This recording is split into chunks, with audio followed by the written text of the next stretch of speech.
Ini agenda politik.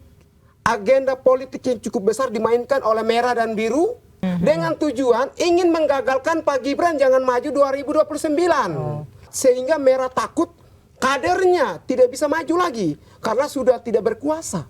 Pengen berkuasa. Biru sudah 10 tahun tidak berkuasa, pengen lagi berkuasa, makanya sebenarnya kalau Bang Kris sendiri melihat ada apa sih dengan publik ini loh, kenapa dikejar-kejar nih keaslian ijazah presiden ke-7 kita gitu loh. Apa sih yang sebenarnya ingin dicari oleh publik yang katanya mewakili masyarakat itu? Baik, Mbak.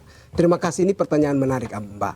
Ya. Saya mau bilang begini, publik yang bertanya itu kita cek dulu publiknya siapa. Oke. Apakah publik yang sakit hati karena kalah pilpres atau organisasinya dibubarkan oleh Pak Jokowi?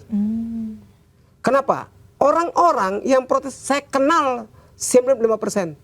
Kenapa? Saya pernah bersama-sama dengan mereka. Termasuk Pak Roy Suryo. Jadi kalau bertanya tentang publik mempertanyakan, yang nanya itu siapa? 97 juta orang yang mendukung Prabowo Gibran tidak bertanya tentang ijazah Pak Jokowi. Semua sepakat bahwa ijazah Pak Joko Widodo itu asli. Bahkan tidak hanya 97 yang mendukung kemarin pilpres kalah, itu pun juga sebagian besar dukung bahwa ijazah Pak Joko Widodo asli. Jadi kalau bicara tentang publik, apalagi Pak Roy Suryo mengatakan seluruh rakyat yang mana, Mbak? Apakah rakyat sakit hati itu yang kalah pilpres dan tidak bisa terima kemenangan Prabowo Gibran? Ya. Saya tahu rekam jejak itu orang-orang yang ikut Roy Suryo CS. Ibu-ibu itu dulu saya pimpin demo, mereka pasukan saya, Bu. Saya tahu tentang mereka, itu siapa-siapa. Di belakang mereka, dulu mereka tergabung organisasi mana. Saya agak ikuti sebagian besar. Jadi kalau bertanya, publik, saya pertanyakan kembali, publik yang sakit hati cuma sekitar 100-200 orang.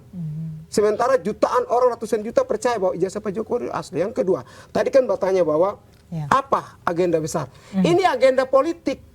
Agenda politik yang cukup besar dimainkan oleh merah dan biru. Merah dan biru. Representasi dari apa tuh merah dan biru? Merah dan biru yang tim Basin dicerita apa itu merah dan biru. Dengan tujuan ingin menggagalkan Pak Gibran jangan maju 2029. Karena Pak Gibran begitu kuat sehingga merah takut kadernya tidak bisa maju lagi karena sudah tidak berkuasa.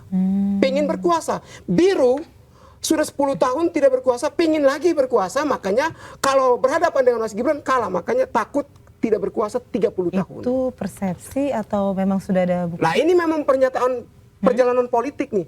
Dari awal hingga akan pada masa masuk pada 2029 dan 2034, Mbak. Kenapa mereka takut Pak Gibran nih? Kalau memang ujungnya ingin menggagalkan Pak Gibran untuk maju lagi? Yang pertama, Mas Gibran ini pemimpin yang betul-betul peduli terhadap kepentingan rakyat kecil. Hari ini kita cek, Mas Gibran turun ke rakyat ketika rakyat berbicara tentang apa yang mereka butuhkan langsung telepon menteri. Kapan dieksekusi? Ini pemimpin unik, pemimpin hebat yang ada di negeri ini. Yang berikut, mereka takut segala macam di belakang, ya ini merah dan biru dan kawan-kawannya nih. Saya tidak tahu apakah ada warna lain lagi di belakang, tidak. Nah ini karena terafiliasi dengan organisasi-organisasi yang miring kemarin yang dibubarkan oleh Pak Jokowi. Nah orang-orang ini takut jangan sampai Mas Gibran duduk sebagai presiden ke depan setelah Pak Prabowo, organisasi yang rusak, organisasi yang ingin menghancurkan NKRI dibubarkan oleh anaknya. Karena Gibran adalah Pak Jokowi, Pak Jokowi adalah Gibran. Segala macam perjuangan busuk, rencana jahat akan dibatalkan oleh Pak Gibran. Ini yang mereka takut. Itu yang mereka takutkan ya. Hambalang pasti akan dikejar. Indosat yang dijual akan dikejar. Minta pertanggungjawaban. Kenapa orang-orangnya kabur? Nah ini yang mereka takut. Kalau Mas Gibran naik, Mas Gibran ungkit, gerbong di belakang terbongkar semua. Itu mah. Tapi ini kan udah bergulir ya sampai sejauh ini dan ada juga masyarakat yang akhirnya ikut mempertanyakan. Sebenarnya kalau dia itu adalah masyarakat umum gitu, apakah sebenarnya sah-sah aja mempertanyakan administrasi pejabat dan lain sebagainya, terlepas dari ada yang punya agenda politik tadi. Tapi kalau seandainya dia memang ingin tahu gitu, itu gimana menurut Abang? Sah-sah saja atau semua yang mempertanyakan punya agenda politik gitu? Ya, kalau masyarakat umum mempertanyakan tentang identitas seseorang itu hal yang wajar. Itu hal yang memang perlu untuk diketahui oleh publik. Tapi ini kita cek lagi tadi bahwa masyarakat ini yang melihat siapa. Sementara masyarakat yang lain lagi pikir bagaimana ekonomi bisa bagus, masalah hukum lebih baik, bagaimana saya bisa makan, mereka tidak pikir tentang ijazah. Bicara ijazah mau makan ijazah, kan tidak. Maka itu yang mereka pikirkan adalah bagaimana saya bisa makan hari ini, bukan ijazahnya. Ya, Pak. Jadi kalau Artinya ini hal yang baru. ya, yang memperpanjang persoalan kan dia lagi yang pernah mempertanyakan tentang kancing baju Pak Jokowi, pertanyakan tentang Jokowi PKI, ya kan? Terus Fufu Fafa, muka Pak Jokowi palsu. Setelah ijazah Pak Joko Widodo, nanti sudah selesai mereka akan bilang jangan sampai pakaian dalam Pak Jokowi palsu juga. Bisa jadi mereka akan bilang bahwa anak Pak Jokowi ini palsu juga. Bisa jadi. Ini orang-orang yang sudah benci, sangat benci Pak Jokowi.